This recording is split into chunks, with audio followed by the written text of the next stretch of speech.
the matter between Finance Minister Pravin Gordhan and the Hawks criminal or political? Is the country on the verge of losing yet another finance minister after Nene? Is it not the right time for Minister Gordhan to prove his innocence before a court of law? And is South Africa's economy teetering on the brink of collapse? What time is it? It's question time.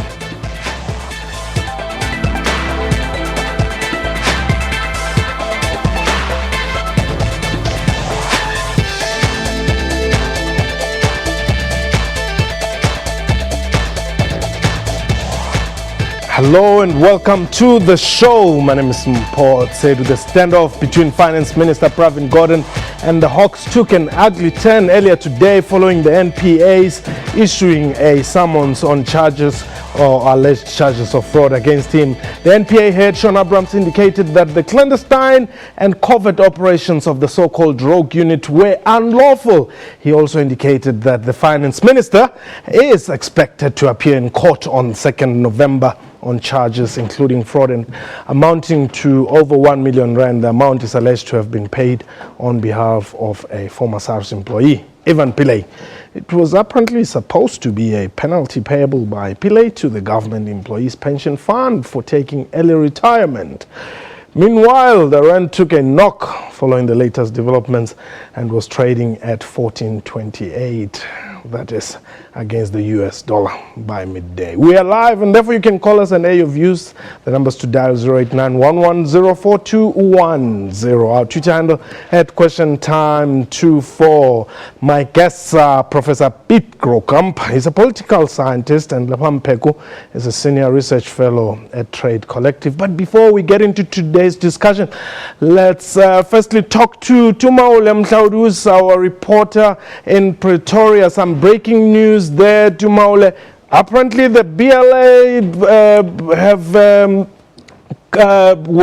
they've won, or at least had the court's decision in their favor that they can camp and protest at the Public Protector's office. That is exactly it, a moment of victory for the BLF and other parties that were represented here in court. And then, of course, the judge going on to make some very, very strong statements, saying that this application speaks to a disjuncture between those who are in positions of power and those who they are meant to be serving. He made allusions to the fact that the BLF and other interested parties were just basically expressing their democratic right to protest outside the Public Protector's office, and all they wanted was to have an audience with the Public Protector, the outgoing Public Protector, which they were not granted. Police were then called in. So he was very scathing in his criticism, but they are hailing this as a victory. However, the judge was also very careful not to completely condemn the Office of the Public Protector, saying that as long as the protesters also adhere to principles of democratic freedom of movement and not impede and not destroy property, which they haven't been doing, there's no issue and everyone can just coexist. And this is what the gist of the judgment is. Madam Saudi, thank you very much for briefing us there. But indeed, before we get into today's show, let's firstly look at what the NPA head had to say today. Special Director of Public Prosecutions and Head of the Priority Crimes Investigation Unit, Dr. Turi Pretorius SC, has decided that Mr. Pillay, Mr. Makashula and Mr. Gordhan must be prosecuted and arraigned on inter alia the following crimes. Count 1, fraud in respect of the 1,141,000 rand, 178 rand and 11 cents, whereby the aforementioned persons had misrepresented to the Government Employment Pension Fund and to SARS that Mr. Pillay was entitled to full pensionable benefits in terms of the employee-initiated severance package, which was implemented for transformation initiatives, whereas in fact the aforementioned persons knew well that the employee-initiated severance package was not applicable to Mr. Pillay. Wow, that's the NPA, and like I said, my guest today, Piet Krokamp and Ms. Peku, they're joining us today. Now, but let me firstly get this clear. I'm not hearing anything about the rogue unit here. That's it, because I think you'll remember that Professor Pierre de Vos and former Constitutional Court Judge Jan Kriegler already said that as far as the rogue unit, there probably is no charges. And after the book that was published, I think there's a general perception, even a legal perception, that maybe there's not really a charge. But you will notice that Abrahams said they're still busy investigating that. They're still looking for the possibility of charges. They've since moved to a charge that we've been aware of against Gordhan of contravening the Public Management Finance Act. Again, the legal opinions that I've read said there is no charge there. And if you put that in the context of Abrahams appealing the decision by a high court and an appeal court that the president should be charged, suddenly the thing starts to look as if there's a bit of a political motivation behind this. So we don't know, but one mistake we shouldn't make is to make a political judgment and extrapolate that to a legal judgment. Maybe there is a legal case against Pravin Gordhan. Maybe he has something to answer. But I think in the days to come we will see more and more legal opinions about that. And if he appears in court, then we will see really if the judge thinks there are charges or not. What do you think?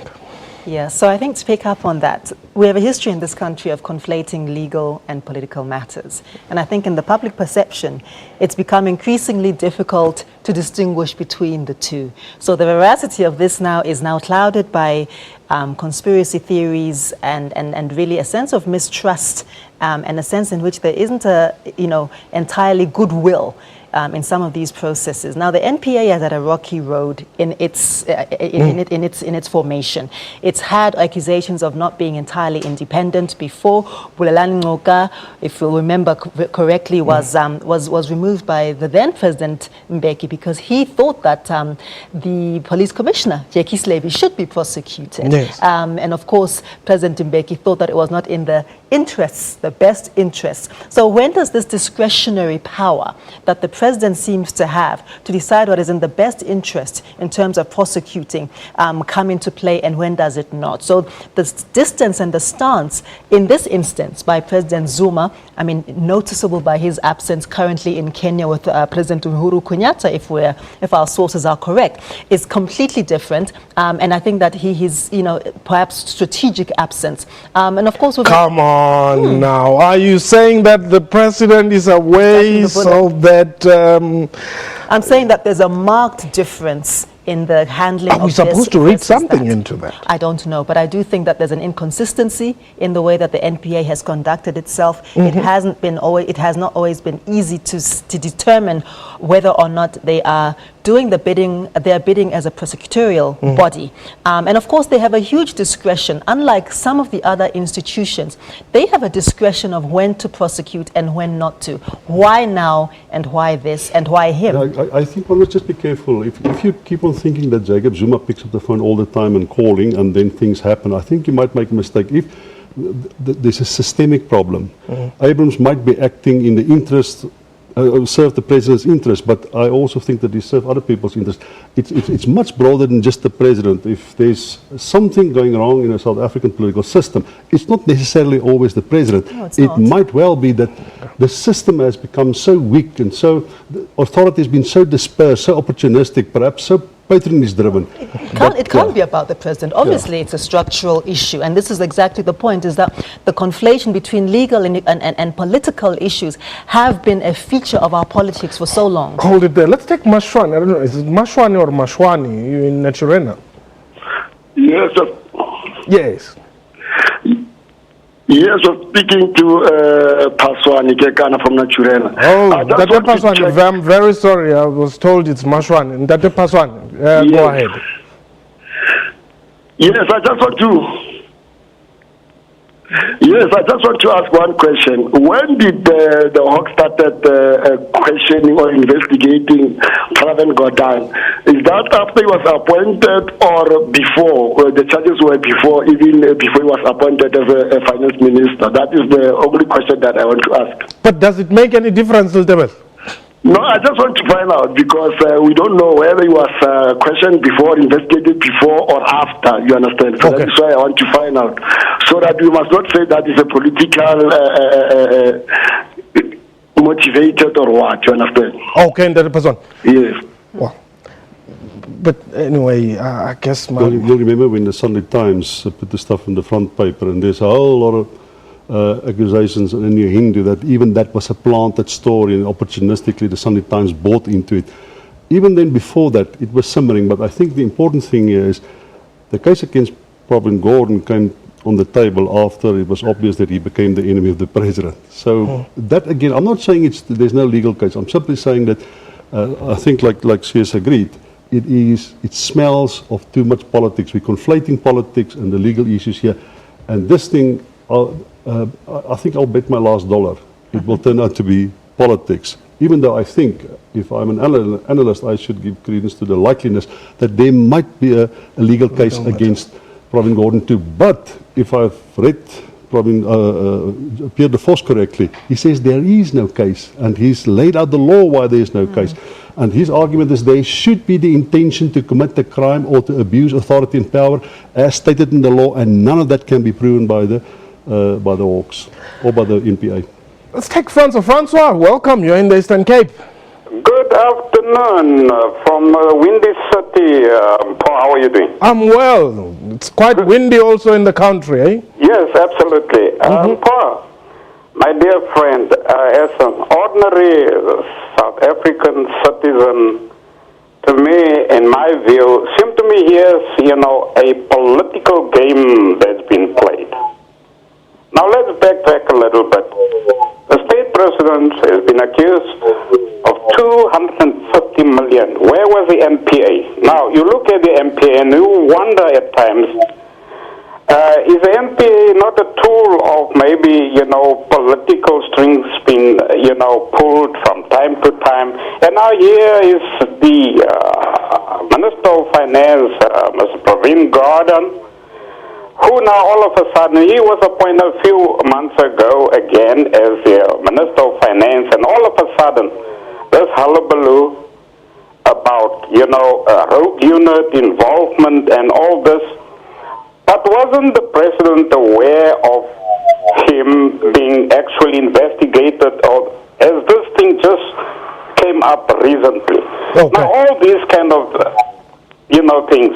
You wonder whether he did not actually approve of a lot of things, especially with the South African airlines and stuff. Now, I want to bet on this, that according to my observation, there's a political game that's been played. Now, this is going to plunge our country in deeper trouble again. Okay, Francois, thank you very much for that call.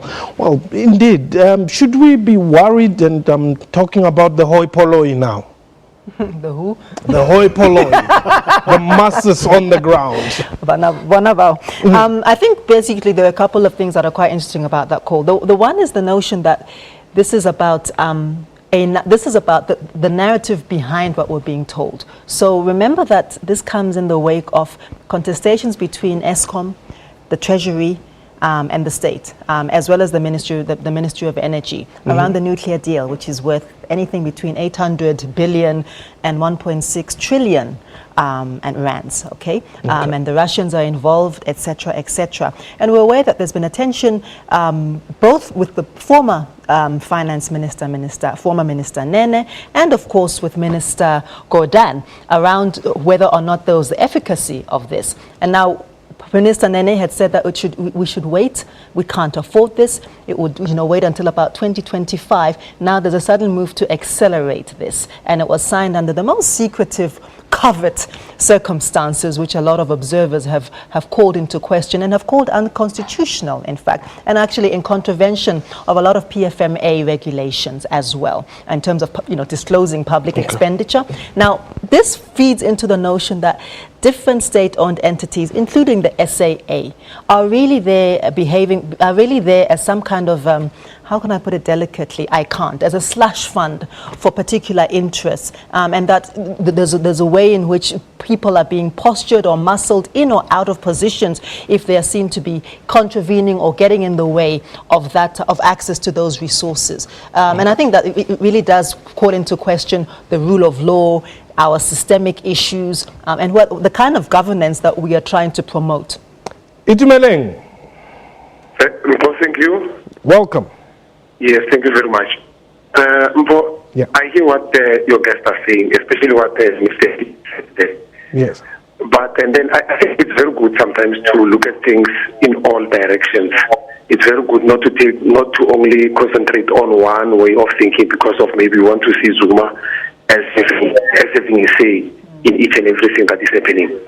But we should also ask ourselves, why was the scorpions removed? I don't think, and if maybe your guests can, after maybe I drop the phone, if maybe they can assist, why was the scorpions removed at the first place and then the NPA brought?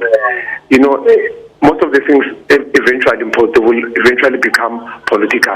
I think the ANC has brought this onto themselves by trying to control decisions of other institutions through these institutions of NPA, SIU, so on and so forth. Okay. Thank you very much. Thanks, Itumeleng. We're going to take a quick break. When we return, we continue with our discussion, but also another question that we need to ask. Why can't Pravin face the law and it is not a matter that plunges the rand? This is question time.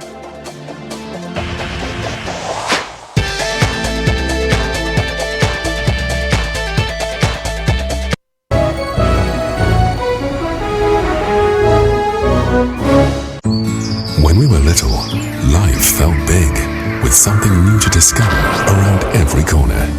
Yet somehow, living small became the norm, until we remember how great living big really is.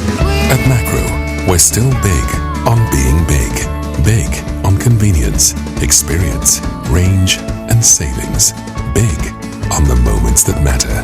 Rediscover how beautiful it is to be big on life.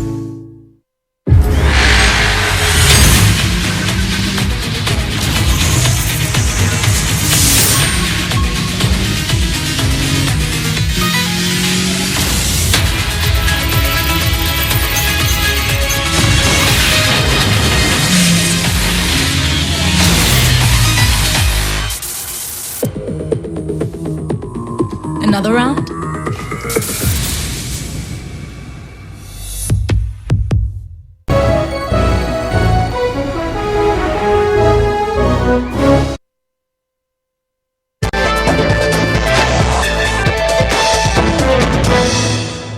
Welcome back. You're still watching Question Time. Today, my guests are Professor Pete Grokamp. He's a political scientist, and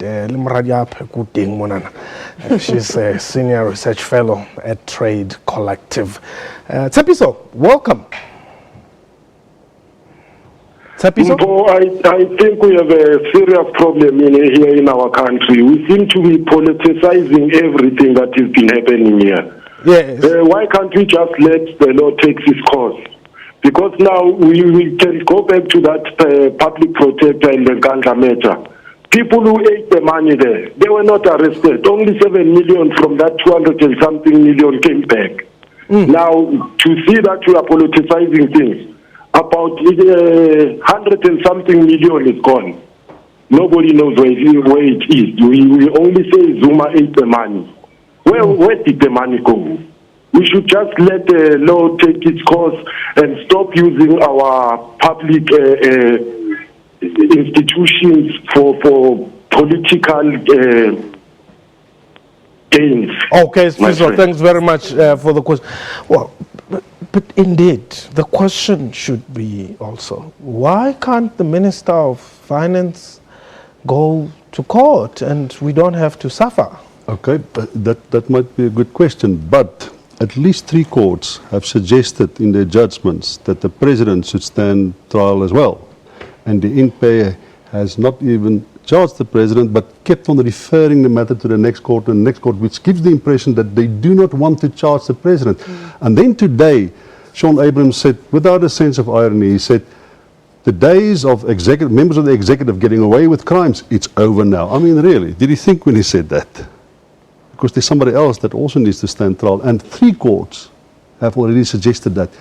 There's not a single court that has suggested that Pravin Gordhan should stand trial for anything. He's never been found guilty of anything. And a number of senior jurists have said that there is no case. There's an imbalance here. Okay. You see, the problem is that once you have institutions, legal processes and political processes that are not applied consistently, it does call into question their veracity, and it does, of course, call into question whether or not there are political motives rather than legal, rather than solid legal grounds. And I think this is exactly an example of that. Our first citizen has dismantled state instruments such as the Scorpions in response to the other caller's question, which seem to be drawing closer to the scent and which seem to be closer to prosecuting. And I think that there's such a credibility deficit. I think it's very difficult now for most of the cabinet, including the executive, to pronounce on this because there is very little legitimacy. There's very little credibility. Johan, you're in the Eastern Cape. Yes, Mpho, thanks for taking my call. You're welcome. And great esteemed guest that you have there tonight. Thank you. I just want to throw a spanner in the toolbox here and say, why can't the citizens of South Africa put in a class action suit against NEC or the government for all the loss and damage they've caused in the last few years? Thank you. Bye-bye. Okay. Well, that's very economic and, Not really. No, it's not per se. It's an interesting concept, isn't it? I mean, I think that the question there is also how do we claim back our state institutions? How do we claim back democracy? And I think that what's happening here is that there's a crisis in democratic institutions. There was a crisis with the public protector. We just had a strong character who was able to stand at the helm of that. There has been a crisis with the NPA. Vusi Pukoli previously, his issue or his situation is well documented, and he too was eventually vindicated. He was said to be not fit and not proper, and the Ginwala Commission thought differently, as did other international jurists there after the fact. So I think that the notion of a class action suit isn't something that unfortunately is available to the South African Constitution and to the South African citizenry. What is available to us, however, I think is a very strong civic participation culture of voicing our displeasure. I'll come to you just now. Let me take George. George, you are in Mamelodi.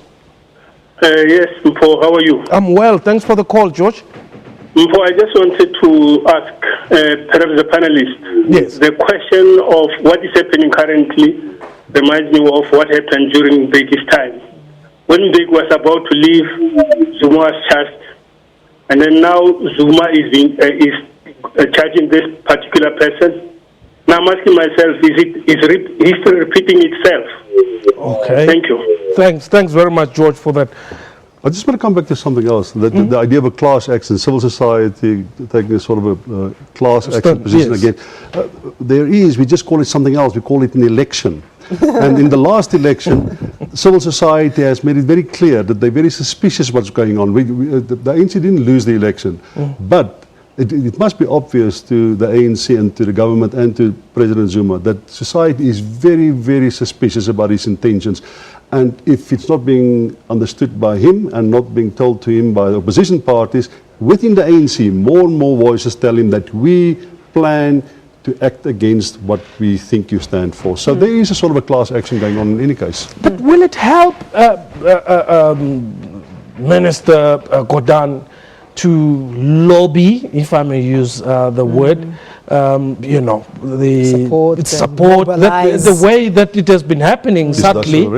Yes, it's been already happening. I mean, we had, you have people like George Bezos and eminent, he was crying there the other day. Eminent voices already pretty much toying on behalf of the minister, Yes. Twitter account, Twitter handles, hands Yes. off our finance minister. It's all very, Premier of Gauteng today. etc.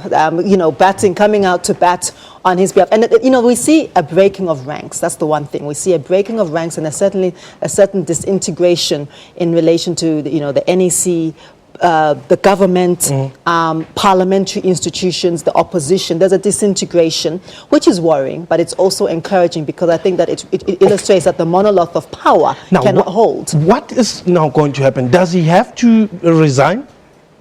I don't think he should. I think it's I think it's a horrible precedent. I think it's the worst idea at a time like this when international investors, our own local production and manufacturing sector needs a boost in the arm. Our growth rate is no growth.